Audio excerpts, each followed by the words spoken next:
Thank you for your interest in church and non-profit building values. We'll make this painless and get down to brass tacks. First, we must clarify what type of values we are speaking of. We're not considering resale value. That's a real estate matter. We are also not considering assessed value for taxation purposes. Instead, we are evaluating your building's value for insurance purposes. Your facility's insurance value is the amount your building is insured for. Property insurance is designed to replace or repair a building that is damaged or destroyed. Therefore, it's of the utmost importance that your policy is adequate to fund the reconstruction of your building. The goal of having accurate data for your facility is for your building's insurance value to equal your building's insurance payout. In other words, the cost of reconstruction should be the same amount as your insurance settlement. That's what we're striving for. But if these two amounts are unequal, it can add distress to an already stressful situation. If a church or non-profit's property is destroyed, it will rely on insurance to rebuild. But if the cost of rebuilding exceeds the insurance payout, then bad news just got worse. How will the funding gap be closed? And how will the church cope in the meantime? How do these disparities happen? Why don't reconstruction expenses match insurance payouts? Is it the maniacal contrivance of insurance companies? We're not here to defend every decision an insurer makes, but most of the time the real source of this problem is far more routine and even avoidable. Let's pull back the curtain and see what leads to these crises. Let's be candid. Insurance policies don't make for interesting reading, and most people in ministry and non-profit service aren't excited about them. This means policies often go unread and ignored.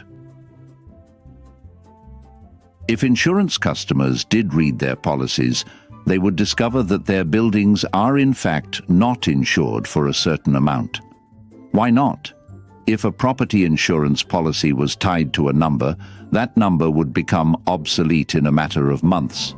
Inflation, including labor and material costs, is constantly moving upward.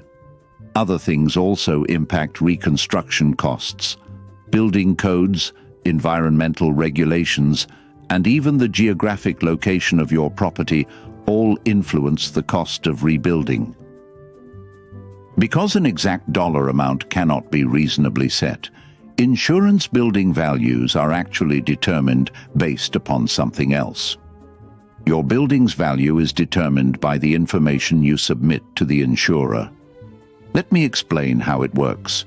When you apply for insurance, you tell the insurer a great number of facts about your property. How big is it? When was the roof last replaced? What kind of repairs have been made? Was it built with any materials that are now considered hazardous? These questions and many more are asked and answered. Yet when it comes to facilities, things are always changing. Buildings are expanded, property is improved, renovations are undertaken. The question is, has any of this information been communicated to the insurance company? Facts like this certainly impact the cost of reconstruction. But if this data is not part of your contract with the insurer, it won't be included in a settlement. Insurers reasonably want to know what they are insuring.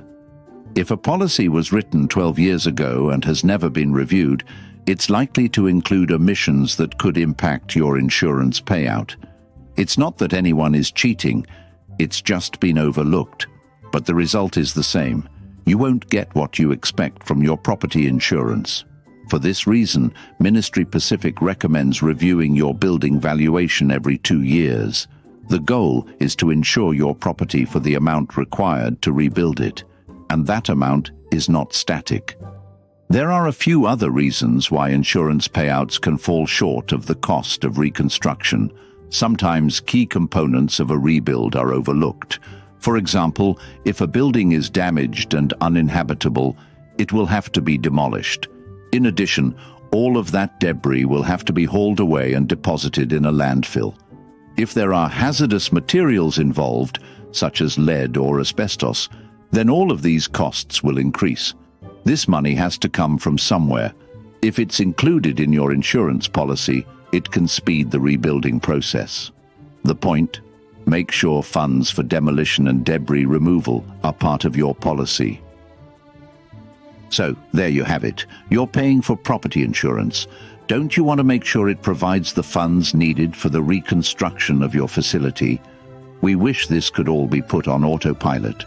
Or, hey Alexa, update my building values. But for now, the committed human involvement of pastors, leaders, board members and volunteers is required.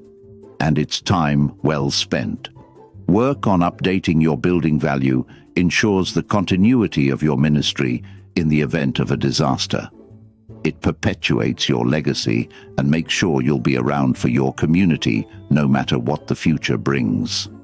So what do you do now? We understand these things are complicated. That's why we're here to help. Ministry Pacific provides free building valuation services for our clients. If you're not a client, we charge a small fee. Either way, we encourage you to take decisive action. Remember, when disaster strikes, the time to prepare has passed. A quote attributed to Stephen Syros.